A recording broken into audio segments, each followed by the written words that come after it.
हाय दोस्तों, मैं एडवोकेट पप्पू कुमार, मेरे यूट्यूब चैनल में आपका स्वागत है। आज मैं बात करूंगा कि मानव की अपने ऊपर क्या-क्या नियंत्रण है और कौन से ऐसे कार्य किस परिस्थिति में करना चाहिए ताकि आपका विकास हो और आप परिवर्तन को स्वीकार करें।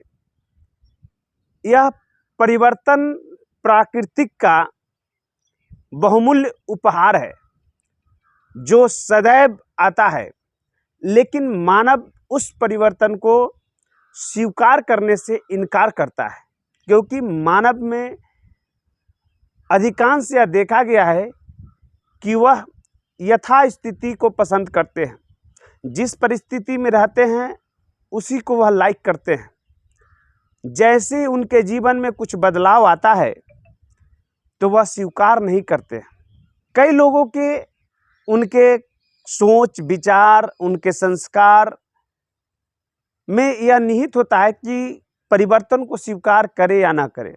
खैर, ये एक अलग मैटर है कि जब कोई लाइफ में परिवर्तन होती है तो उस पर हमें विचार करना चाहिए। लेकिन जब भी परिवर्तन होता है तो जीवन में या तो आपको आगे बढ़ा देगा, फिर पीछे ढील देगा, या यथावत आप रहना करते वहीं जाएंगे। कुछ बाहरी परिवर्तन है, जैसे प्राकृतिक दृष्टिकोण से देखा जाए, जैसे आंधी, तूफान, वर्षा, सुनामी, अर्थक्वेक, भूकंप, ऐसे जब चीज़ आते हैं तो अब बाहरी परिवर्तन है जिसको मानव चाहे या न चाहे उसको स्वीकार करना होता है। जैसे अचानक मैं बैठा हूँ, अगर भूकंप आ जाए तो हमको यहाँ से भागना पड़ेगा। यहाँ पर अगर आंधी आ जाए तो हमको उसको स्वीकार करना पड़ेगा, क्योंकि यह बाहरी बदलाव है, यह मेरे नियंत्रण में नहीं है। हम इसको नियंत्रित नहीं कर सकते हैं। सच्चाई यही है कि बाहरी बदलाव को, जो प्राकृतिक बदलाव है, उसमें हम नियंत्रण नहीं कर सकते। कुछ दिन पहले बहुत ठंडी थी, उसके बाद गर्मी थी, अब बरसात आ गई। हम इसको नियंत्रित कर नहीं सकते हैं। और जब परिवर्तन को हम स्वीकार नहीं करते हैं तो हमारी तनाव बढ़ जाती है, हमारी लड़ाइयाँ बढ़ जाती है और हम गलत निर्णय लेना शुरू करते हैं। इसलिए बाहरी परिवर्तन को स्वीकार करना होगा।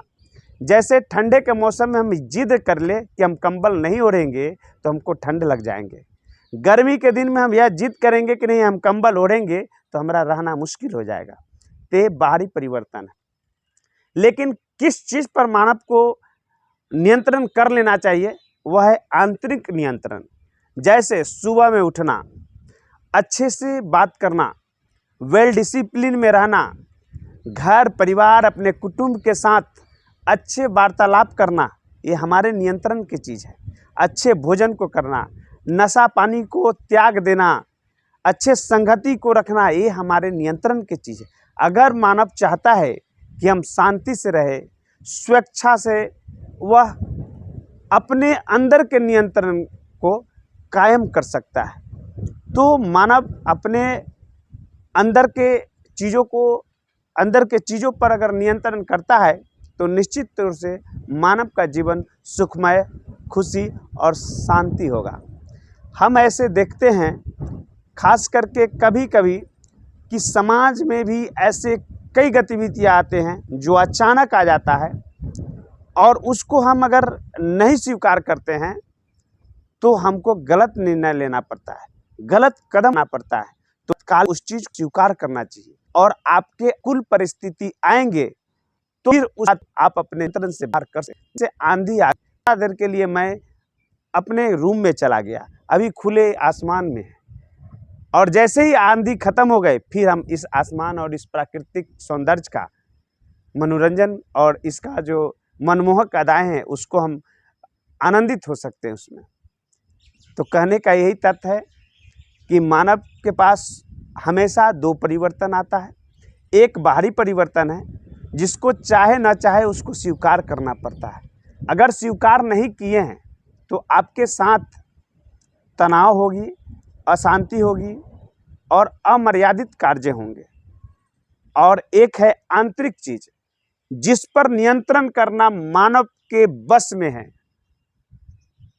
तो यही चीज़ है कि आपके अंदर आत्मा में एक बहुत बड़े कथावाचक, बहुत बड़े विद्वान लोग शुरू से कहते आए हैं कि जो व्यक्ति सुबह सूर्योदय से पहले उठता है उस आदमी के तकदीर और तस्वीर दोनों बदल जाता है। तो क्यों ना हम सुबह में उठे। यह तो हमारे अंदर की बात है, हम इस पर नियंत्रण कर सकते हैं। जब हमारी नींदें उठ जाती है, खुल जाती हैं, ये बायोलॉजिकल क्लॉक आँखों में एक घड़ी होती है। अगर हम रात में यह सोचते हैं कि हमको 5 बजे उठ जाना है, 2-3 बार सोच करके अगर सो गए हैं तो ठीक 5 बजे नींद टूट जाएंगे।